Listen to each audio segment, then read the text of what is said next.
Sikiliza namna jinsi mimi nazungumza na mwinjilisi moja, atajitambulisha kwenye microphone, jina ni nani na unatoa kwenye paroisse gani na mnaandaa kitu gani, pamoja na Convention de la Jeunesse katika mji wa Goma. Jina ni Muhindo Kitsonko Luc, niko mwinjilisti kwenye CBK Turunga ya kwanza.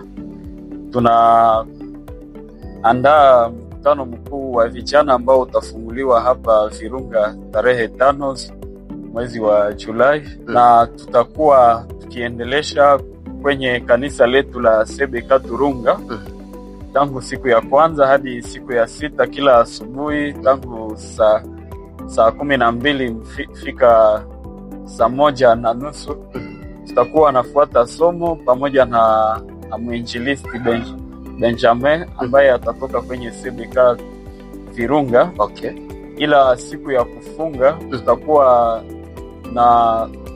na kufunga juma la vijana, lakini pamoja na lancement officiel ya kwaya Fruit de l'Esprit ambayo ina kichwa chunguza msingi wa wokovu wako.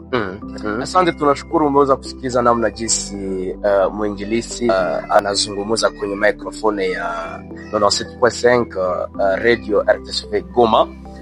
Sasa tunapenda tujue unaambia nini population, kwa wakaaji wote ambao wanapatikana Turunga na kando kando kuhusu mpango huu wa Convention de Jeunes.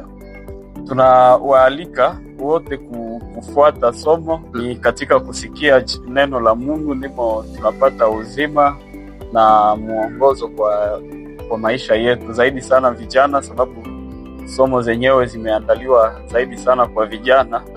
Na somo hizi ambazo zinakuwa za lancement officiel, nawaza ni vizuri sana usiku pia participe siku ya Mungu.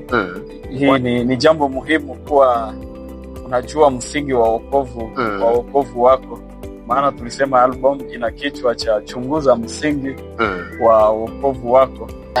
Asante, tunashukuru kabisa. Naamini ya kwamba unaefuata Radio RTSV Goma 97.5 utaweza kujitahidi, na wazazi pia msiweze kukosa, sababu mipango imeandaliwa vilivyo. Mungu akubariki.